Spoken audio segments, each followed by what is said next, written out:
What is up, everybody? Welcome to this week's episode of the Dense Pixels podcast. I'm one of your hosts, Brad, joined by my co-host, Carrie. What's up? It's an awful light news week. PAX East was this past week. There wasn't really any announcements coming out of PAX East, so I feel like the game industry took a breath, which is nice because we don't actually have a This Week in Layoffs. PAX East and GDC was also last week. Yes. Yes. So I guess the industry decided to not lay anybody off in the middle of what's supposed to be a time for good news and networking. So yeah, which is good. It's nice of them to allow us to take a breath. Look, I'm really hoping we're nearing the end of the first quarter of the year. I'm really hoping that we see a slowdown, and that a lot of this was reactionary for companies getting ahead of their end of year financials, essentially, which usually happen in April for most people. So we will see. I did want to talk. I want to start this week by talking about some good stuff, and I've been talking about Helldivers 2 for the past couple of weeks, and I have come to realize, and I'm not the only one that shares this opinion, that Helldivers 2 might be like the platonic ideal for a live service game in the industry. Like it is the live service game that does the best at being at the live service part of things, and I can explain why with a fun event that happened over the past week. So if you're not familiar with Helldivers 2, it's a shared universe cooperative shooter where everyone that plays is fighting back these invasions from these like bug-like creatures and these like automaton creatures that are encroaching into our galaxy, and we are part of a very propagandistic war effort to kind of push them back. And the way that the developers at Arrowhead Studios kind of align the community is usually there's a major order that's a order for everybody, where it's like, hey, like we need to liberate these, two sectors of the galaxy, or we need to, push back these specific planets or help defend these certain areas, and that kind of directs the player base on where to focus their efforts to make sure that that everyone's playing along, kind of, and there's a reward for everyone in the community gets a reward for when these things are successfully fulfilled. So one of the major orders in the game were to activate these what they call termicide towers to help wipe out the bugs that were invading these planets, and they had all these like messages that you'd expect to see, like, hey, like like you may have heard rumors that termicide is very unsafe to humans, but that's just bug propaganda. Like, it's like termicide is 100% safe. Actually, the developers even wrote on like Twitter, and I'm quoting here, like when talking about the termicide towers, you're like, quote, "To those unpatriotic citizens that question the timing of TCS and termicide testing and deployment, this is completely coincidental and unrelated. 9 out of 9 reputable and super Earth sanctioned scientists agree." So, like, players are going around fulfilling this major order and, like, activating these towers. And then an update came out for the game. And there was a bunch of patch notes of, like, hey, here's stuff that's added, here's bugs that are being fixed, that kind of thing. And then all of a sudden, players were seeing flying bug enemies that had never been seen before in the game. But it wasn't called out in the patch notes, or it wasn't specified that, hey, this is coming in a future update and this, that, or the other thing. And people were like sharing clips on Reddit and Twitter and TikTok and stuff like that. And they're like, there's fucking flying bugs in here. And they were like asking the developer to comment, like, what's going on? Like, what is this? Did you add a new enemy? And the developer's like, everybody knows that bugs can't fly. Like, and I'm not alone in thinking this. The Ministry of Truth agrees that this is propaganda from bug sympathizers that want to brainwash perfectly good people. And so like they're totally like playing along with the trip and all sorts of things. And then eventually they basically acknowledged that yes, no, there is flying bugs in the game. And it was probably because of this termicide testing that was going on. Everyone knows that bugs fly. I don't know why anyone is shocked or surprised at this. And it's really fun to watch everybody, like watching the developers like really play along with the in-game lore as kind of like the dungeon masters essentially of the game. Hmm. Watching this stuff, like I said, it's very cool. I think that they put like a whole new enemy type in the game. Didn't feel the need to tell anybody. Just let all the players experience that moment like organically in game, and then like and then have the audacity to go out and deny it, and just playing along with the lore and like gaslighting people. And it was funny because like if you go on the Helldivers Reddit, like you see people in the comments that when someone's asking a question, like they're flying bugs, and they're like, no, like the Super Earth Overseers told us that like this is just propaganda, like stop spreading lies across like across the galaxy and things like that. And that like this is like what live service is supposed to be. Like I don't feel like it's supposed to be this just thing that's synonymous and awash in necessary microtransactions and The endless grind, yeah, right? You know, limited time events and like the battle passes that mhm. disappear after a certain time for with the FOMO stuff. And to kind of prove this point, here we are. We're 6 weeks after this game came out. We're still talking about it. Podcasts and YouTube channels across the gaming sphere are still talking about this game. They're still seeing incredible player counts. By some estimation, they've sold I think 8 million copies of the game on Steam alone, not even counting PlayStation sales. So probably the game's really closer to 11 or 12 million copies sold, Mhm. which is I mean, amazing for this game. Like I think the first Helldivers sold like 1.5 million copies in its lifetime, and this game has been out for 6 weeks and has sold, you know, like basically 8 times that Right. amount. And it just goes to show you that like if you put out a good game, even if it's a live service game, and you have fun and do cool things that kind of that help the community kind of grow together, you can have like a bona fide hit on your hands, and you can make money through sales. And Helldivers does have a cash shop. Like they have a microtransaction store that you can pay for with money, currency that you can buy, but you can also grind that currency out in game. Like you can earn that currency through playing the game. The stuff that's on offer is purely cosmetic, and it's stuff that's on rotation. So like they only have a couple of items available at a time in the store, and then that rotates. But those items always come back around at some Right. point. And they do have a battle pass in the game, but the battle pass never expires. Like you can always go back and purchase and work through the old battle passes. And I just feel like it's really cool, and in as cynical as the games industry is or feels right now, especially from an observer standpoint as a player, it's very cool to see Helldivers not only come in and do this, but do this and be incredibly successful. And I really hope that other developers and publishers especially take note of this and see that look, you don't have to like follow this template that has been tread before you. Like you can be more consumer friendly and still find your way to being very successful. You just have to make a good game and have systems that people actually want to engage with. Yeah.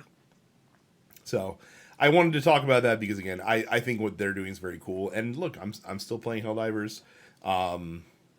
I hope you guys are still out playing it too, and I hope that they can keep this momentum going.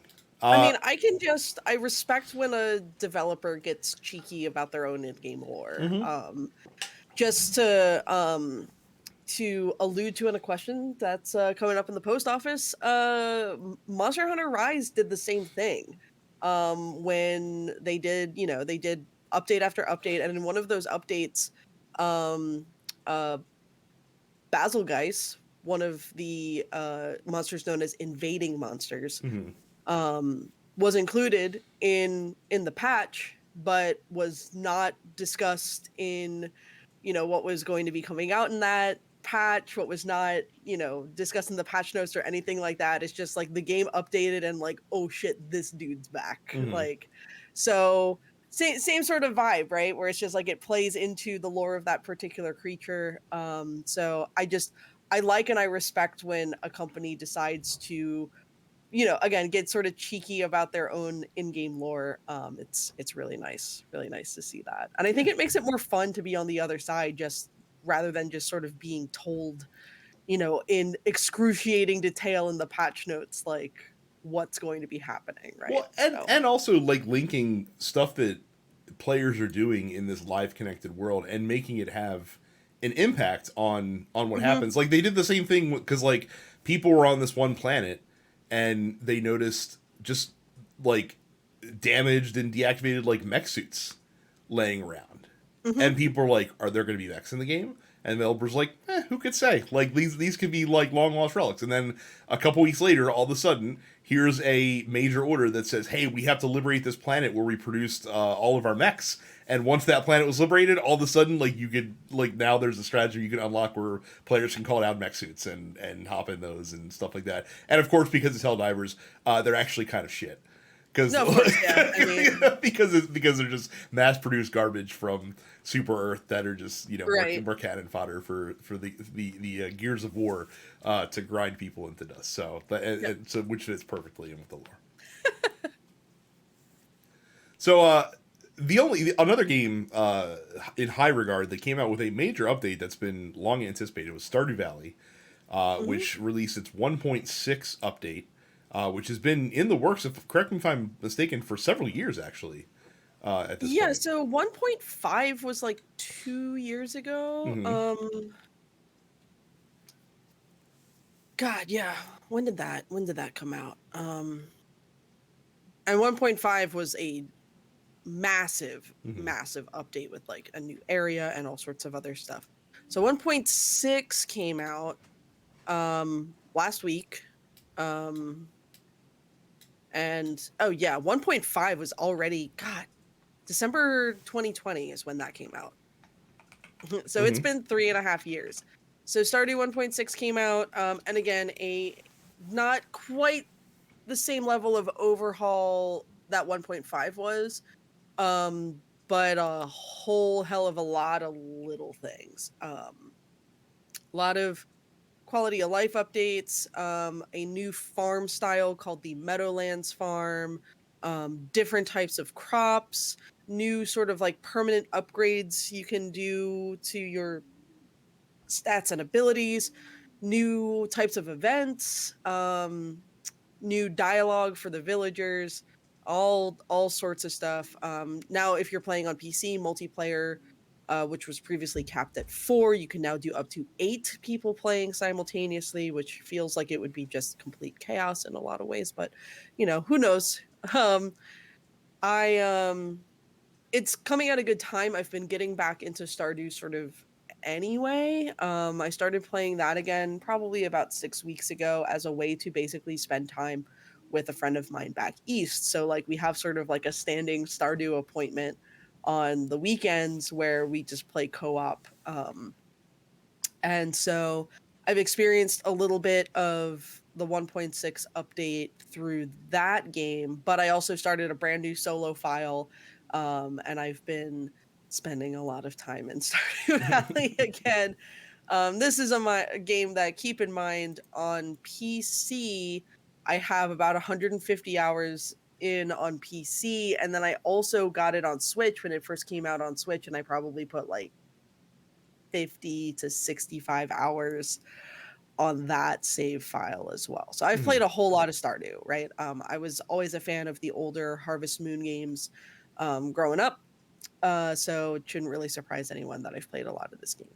It's good. I like the new sort of weird little events that they have going on. I haven't experienced the um I think the biggest new event is it's called like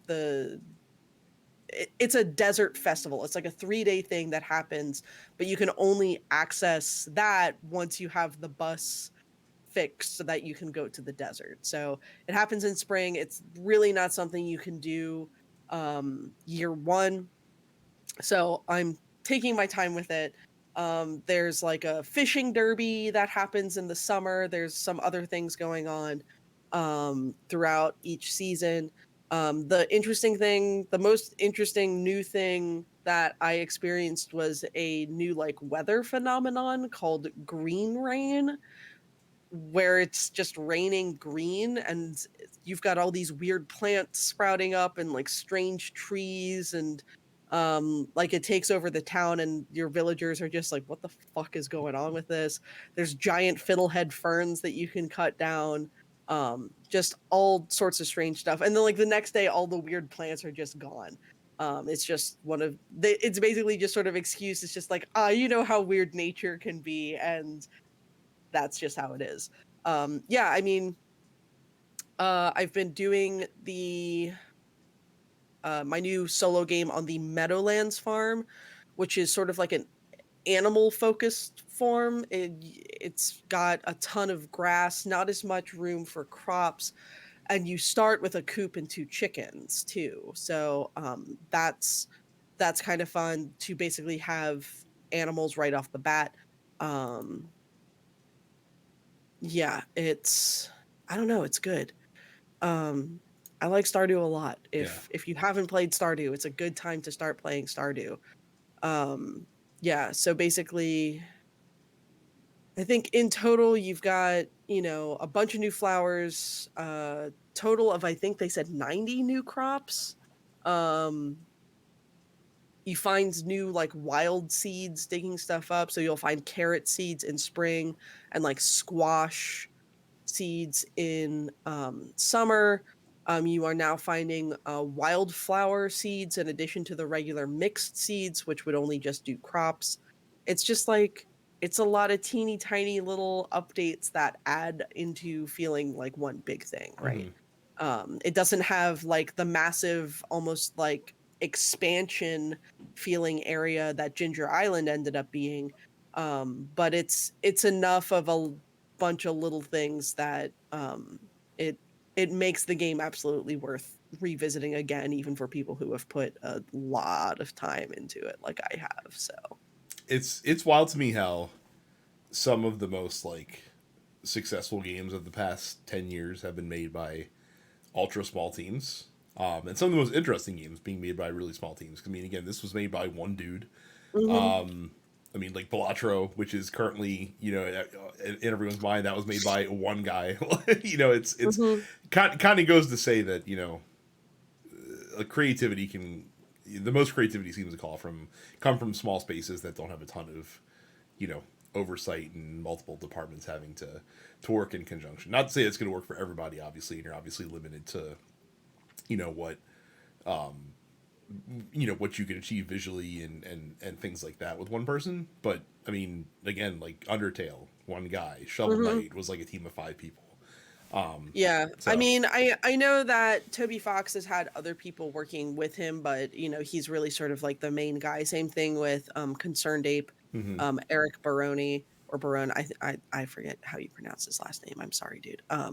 But it was basically just him.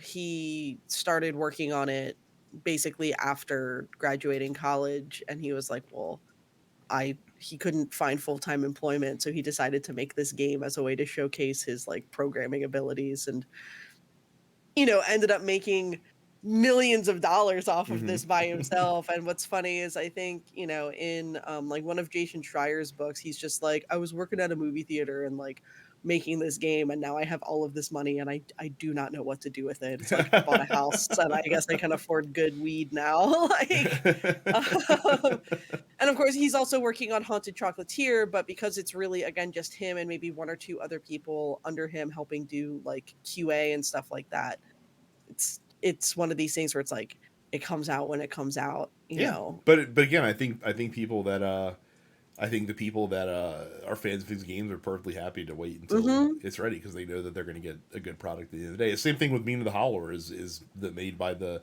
Yacht Club folks, Yep. which is their follow from Shovel Knight, and they're just like, yeah, like we're getting it as fast as we can, but we're not going to rush it. Like it's going to be, we're going to make sure it's right before we put it out. Yep. So cool.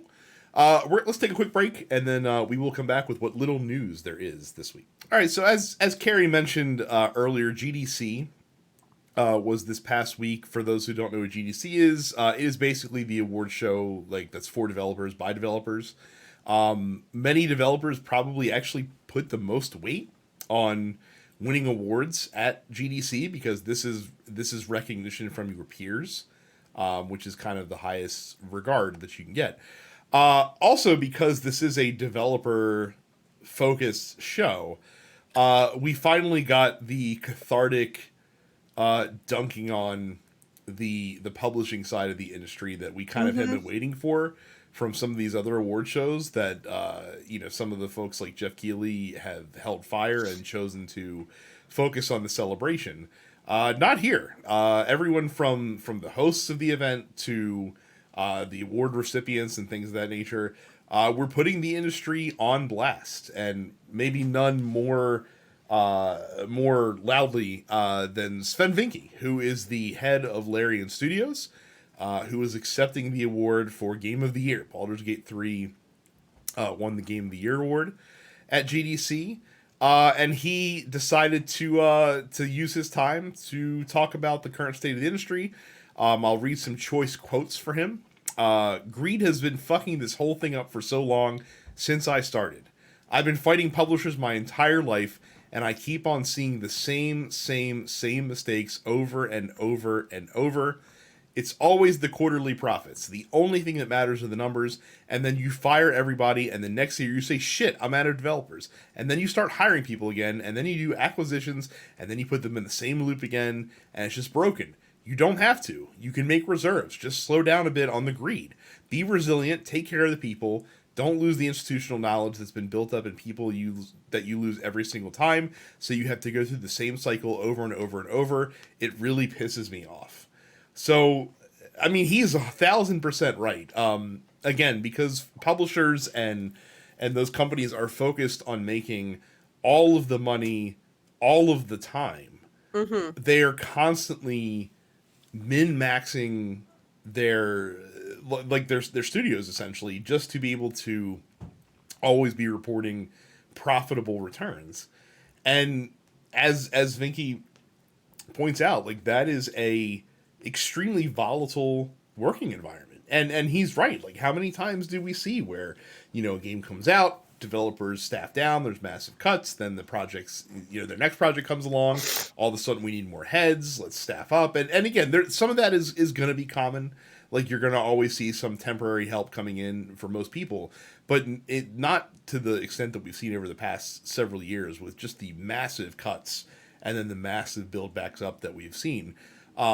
It's one of the reasons why I'm sure he's extremely happy that Larian is in a position where they can self-publish their games. They don't have to rely now on a publisher.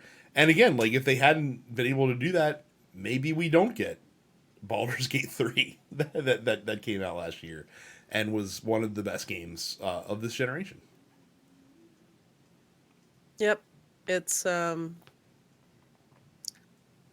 I don't know. I'm glad that at least GDC exists as a way for developers to feel like they can actually sort of speak their mind and Mm-hmm. not be held to the whims of you know, sort of like, that stick to sports mentality whenever a major sports figure speaks out against fucking anything, right? So it's wild. I don't know that any of the criticism is going to actually stick with the No, people it, who make it these it layoff absolutely will decisions, not. I mean, but that's the thing that's unfortunate. Is that this is just, again, it's a little bit of catharsis to be able to scream, but at the end of the day, like, publishers are beholden to their shareholders. They're not beholden to the people that work for them, or anything of that sort. So this is like, we're going to see the same churn. The only hope is that the industry gets to a place where it's just able to sustain more Mhm. people being hired. But again, like, they're going to cut the fat wherever they possibly can to maximize profits and distribute that to the people who have the money in the company, and not to the people that are making the money for the company. So Yep. it is unfortunate, but again, I really hope that some publishers are taking note of what's going on. Speaking of Baldur's Gate 3, Larian also took the time in interviews to say that they are moving on from Baldur's Gate 3.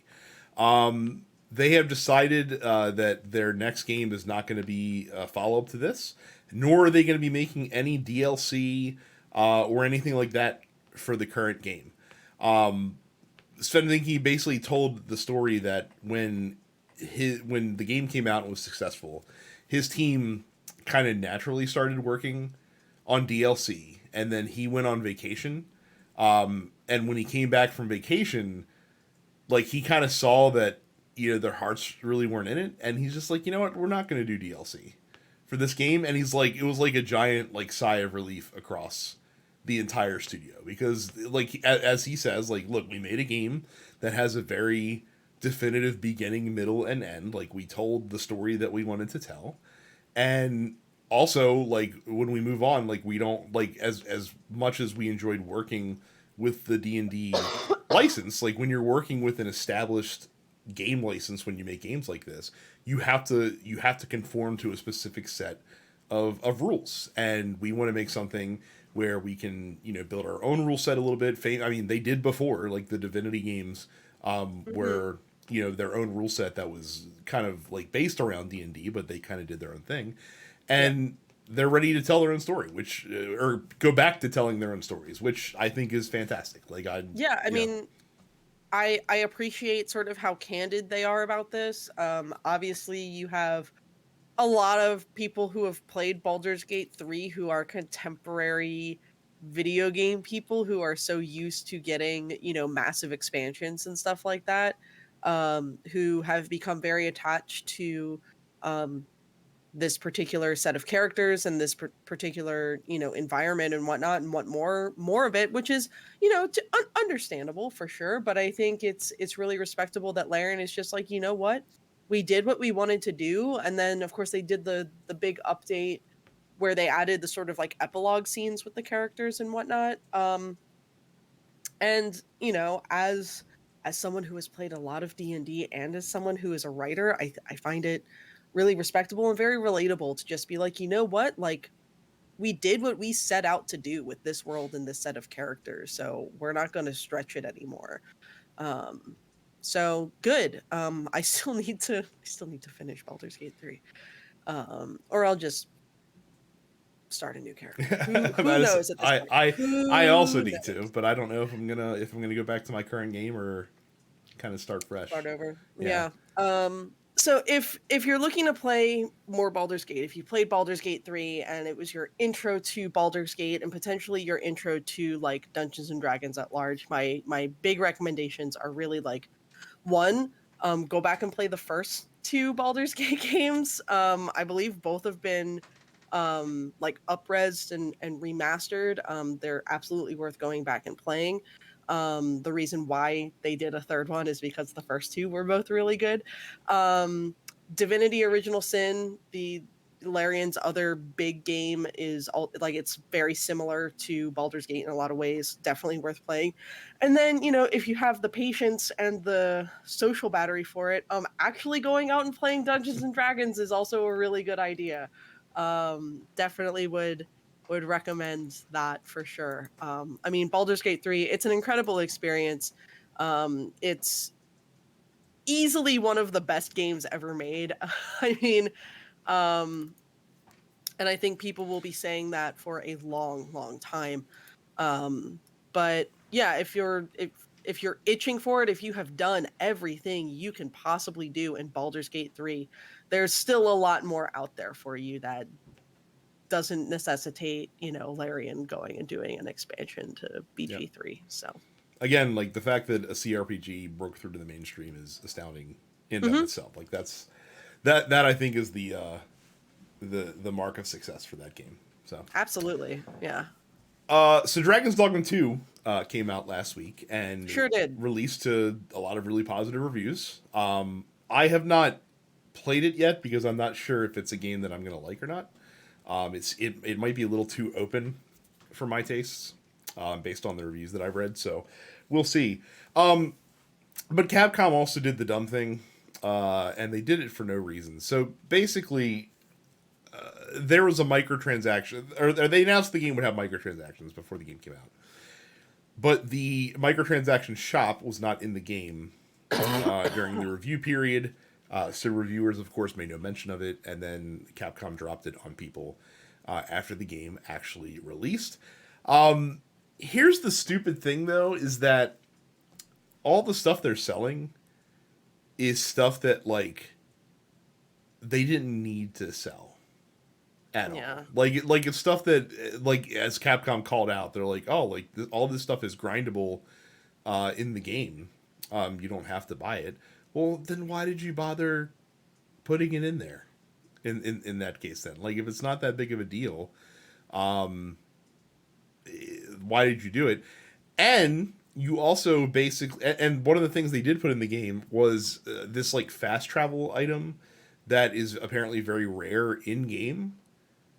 That people that would incentivize people to want to buy it, but then their game director also says like no, like you should want to travel like on foot between places because I think he said as the game was coming out like fast travel like you don't need fast travel. Like if your game needs fast travel, then your world is boring. Is basically Yeah, basically that's what he that's says. basically what he said. And I, I don't mind a game with a lack of fast travel. Mhm. I actually kind of like I appreciate how the game's directors and the production team was basically just like, no, we deliberately did not do this because we want you to spend time in a world that we tried to make as interesting as possible. Mhm. Um, but one of the big sort of things with the microtransactions is that, in order to fast travels, you need two items. You need port crystals and fairy stones. And Mhm. port crystals are a very rare resource. The article linked in the show notes noted that in the first 50 hours of the game, they only found one Mhm. as a quest reward. But you can buy them as a microtransaction. Now, you cannot purchase the fairy stones. So you literally they didn't quite get to the point of like literally selling fast travel. Um but I don't know. It's like I'm sort of two minds. It's like on one hand, it's very stupid for Capcom to have done it this way. Mhm. But on the other hand, it's like I it's easy enough to ignore, right? That like Yeah. it shouldn't have any impact on the game at large. That it almost seems like a move of like again trying to appease shareholders by being able to be like, well, we did it. You want us to put microtransactions in the game, but they did it in a way that doesn't really impact the game Mhm. itself. And of course, this being a single player game, it's not like any of these have like they're not. There's no competitive advantage because there's no competition. So it's a very silly situation. I think it It doesn't. For is. me, it doesn't really damage Capcom's No, I mean, image in like my what mind. it's caused is it's caused the game to get review bombed Yeah. on Steam. And to also besides the microtransactions, apparently the PC port is merely fine right now. Like apparently even on high end systems, like when you get into battles, it can drop the frame rate down to an inconsistent like between 40 and 60 Mm. FPS, which is not ideal. But yeah, but also people that didn't see this coming, like, who are we talking about here? Like, Capcom always fucking jams their game up with microtransactions. I mean, and not just Street Fighter. Like, Street Fighter is the one that people point to, but like, have you seen? Have you gone on and seen the Steam listings for Monster Hunter Rise Oh and Monster yeah. Hunter World? Like, But of course, like all yeah, of all of that stuff it's all cosmetics and right. like gestures and stuff like that, silly stuff, meaningless stuff that, has zero impact on how you play the game. Where I guess like the sort of difference with the Dragon's Dogma stuff is that it does have an impact on gameplay Hmm. to a degree. Um yeah, so I mean, whatever. Yeah. Whatever. It's nothing new from Capcom. It's again most of um it doing it to appease shareholders and investors and whatnot. And I guess with Dragon's Dogma they just couldn't really figure out another way to do it. It feels like it's there for the sake of being there. Um Right, which is the I'm reason that not they shouldn't have bothered to do it in the first no. place. You know what I mean? No, it's It's a stupid. Yeah. $70 game. People are going to play it for the single player. Mhm. And the people that are playing it, I don't think are the type of people that are going to be the ones to dump a shitload of additional money into there. It's just an Mhm. unforced error that just got them scrutiny that they didn't need to receive. I think so. Exactly. Yep. All right, we're going to take one more quick break, and we'll be back with the post office. All right, time for the segment of the show that we call the Dennis Pixels Post Office, where we answer questions from you, the community, in our Discord, which you can join by going to fans, just like Cam did when he asks. They're fun videos from a WWE house show on the internet of Rhea Ripley delivering a stink face to Nia Jax. And then separately, Shayna Baszler, also another wrestler, requesting the same treatment from Rhea the next day. So my question for you all is, who would you request a stink face from? And notably, it does not have to be a wrestler, so that Carrie cannot duck out of answering the question. A stink face. Now, look, I'm not like no kink shaming here on this podcast, but I'm not one to find excitement from anyone rubbing their cheeks against my cheeks, as it were, in this case. But if I was forced to choose, and I'll choose a wrestler, it would be Bayley, probably, or Toni Storm would be a good alternate pick. So I don't know. Well, yeah, you don't have to pick a wrestler. I mean, I even still, I don't know who I would ask.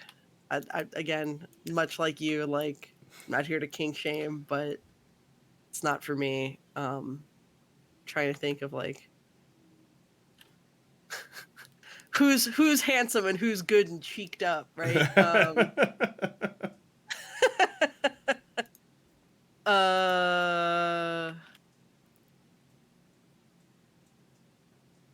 Henry Cavill, maybe.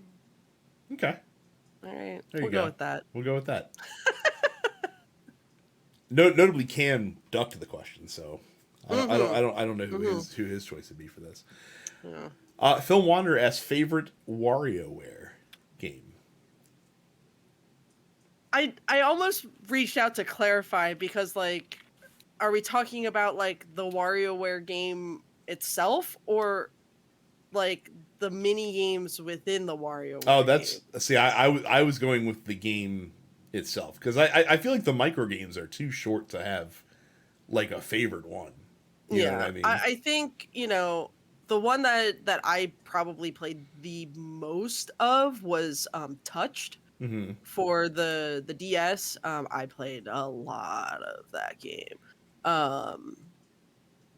Had a lot of very fun little, almost everything was like the touch screen and the microphone controls. So it really made use of what the DS was doing differently from its predecessors. So I mean, in terms of the game itself, probably Touched for sure. As far as like, I'm trying to think of like the mini games itself. I guess the one that like stands out in my mind is the one where you just like pick a nose real quick. I think it's one that everybody remembers that's played it. I think for me, probably was Twisted the one that was on the Game Boy Advance. Yeah. Okay, that's the one, because that's where I played the most WarioWare, was on the GBA, because my wife really liked those games. So well, Twisted and I think the previous one, the first one, was also. So yeah, but Twisted and Touched came out at the same time, but yeah, Twisted definitely. That was the one where the cartridge had the gyro sensor. Yeah, had the accelerometer, yeah. so you could actually spin the system around and stuff like that. Yep, that is the one for sure. Casa must have known that. Well, you said it was just gonna be me and you in the podcast, so maybe this spurred on this question. What are your favorite Monster Hunter monsters, and any tips for fighting them if they're in Monster Hunter Rise? So my top 3 monsters are Basilgeist, who I talked about earlier, Zinogre, and Nergigante. So 2 out of those 3 are in Rise. Nergigante was the flagship monster of Monster Hunter World, and I think he's great. Ultimately, though, Magnamalo in a lot of ways kind of plays kind of similar to how Nergi did, just in the way that he's it's like fighting a linebacker. It's like, but as far as Zinogre and Basil, for Zinogre, I think with him, like, the biggest thing is, one, be aware of the fact that, like, he has very dangerous both short and long range attacks. His long range attacks are fewer, but he can still hit you from quite a ways away. Zinogre, my biggest tip I think would just be like always be prepared for another attack. Especially those like slam moves that he does and like the tail flips and whatnot. You'll think he's only going to do one or maybe two of those kind of moves, and then there's another one afterwards. So because he's designed to make you think that you have cleared a certain set of moves with him, or that you've avoided a certain attack, and there's always another one with Zinogre. So that's probably my biggest tip, is just like always be prepared for like another slam from him. As for Basil,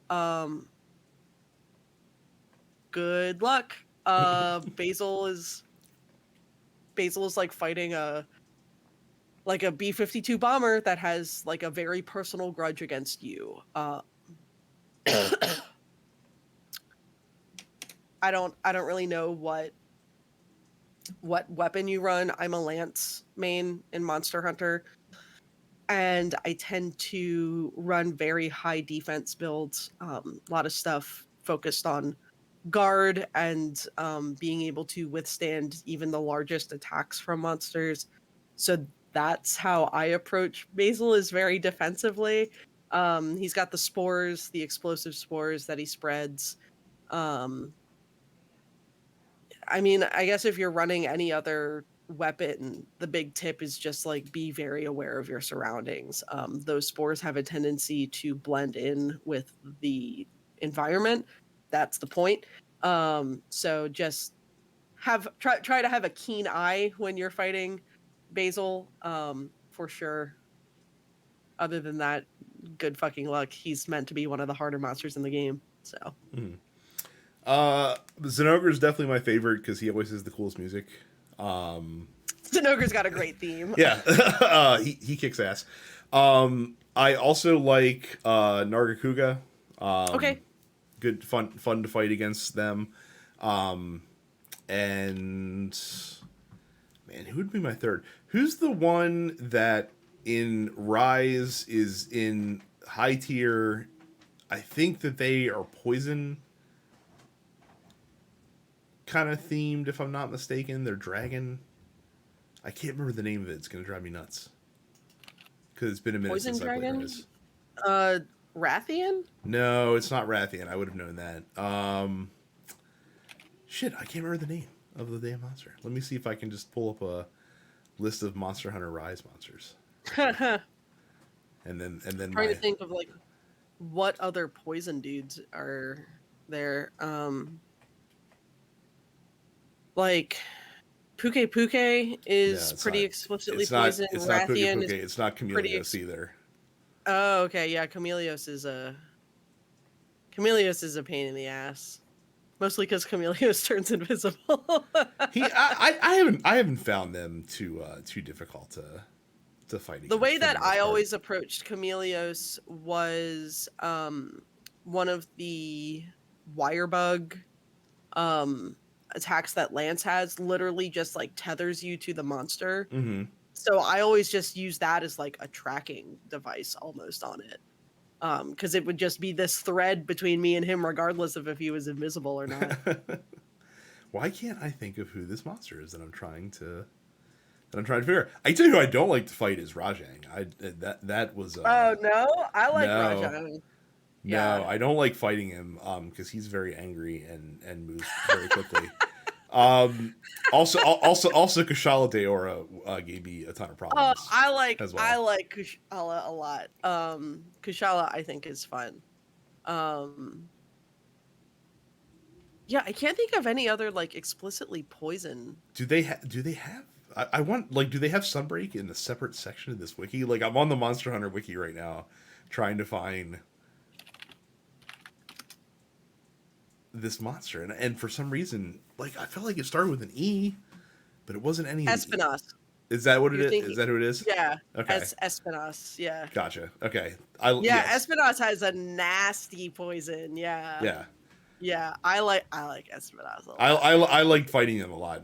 It's also the Espinos fight is like one of those ones that's also very difficult to play with randos because like once you figure out how to fight them, and then randos are stupid and don't follow the strategy, like Hmm. you're screaming at them and they're constantly fainting, that you have to wait for them to get back in. So, I really can't wait for Monster Hunter Wilds to come out. I think that the game's gonna be a lot of fun.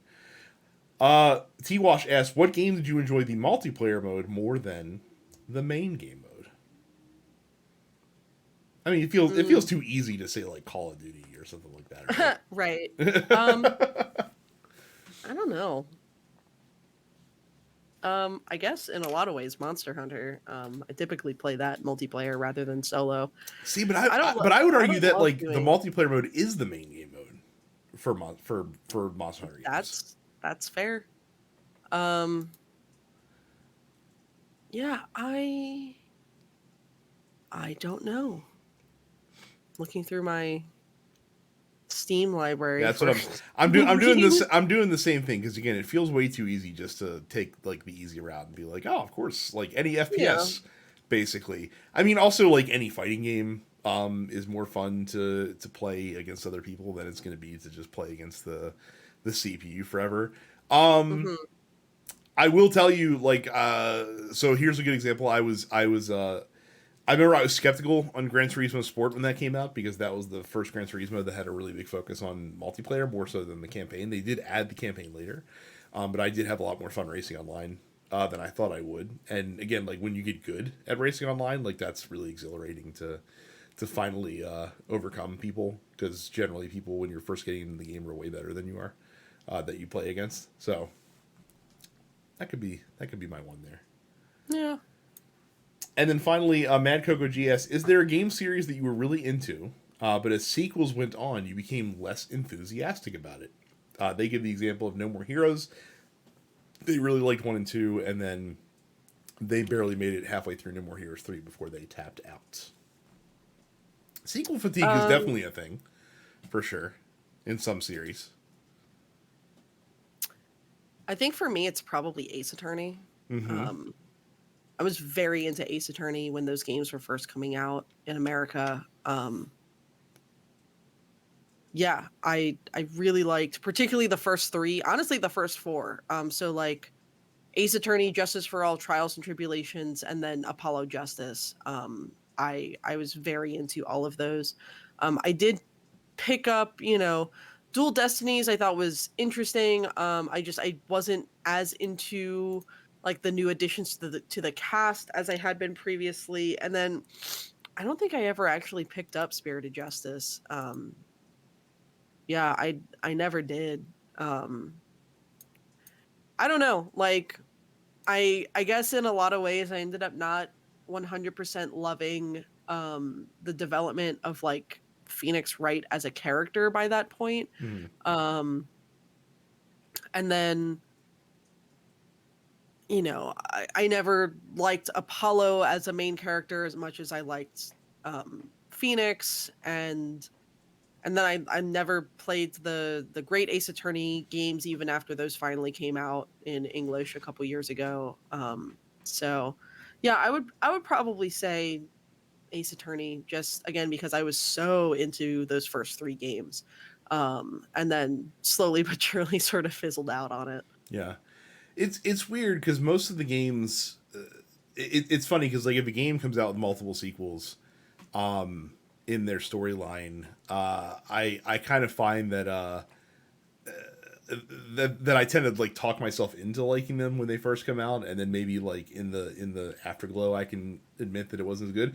I'll tell you what, weirdly, I've become less enthusiastic about God of War with the new ones, which seems backwards. Like Hmm. you would think that the new ones should eclipse the old ones, but they're just different games. Like I played 1, 2, and 3 a lot. And I tried getting into the new God of War series, and it just didn't hold my attention. And I think it's just because with that game, it maybe just isn't what I'm looking for from that series.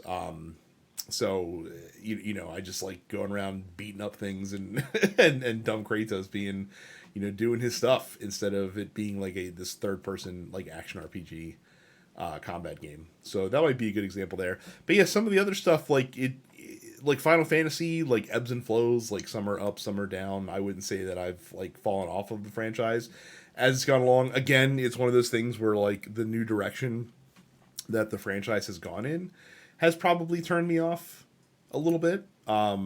Like 16, once I saw reviews and once I heard Micah talk about it, was completely unappealing to me.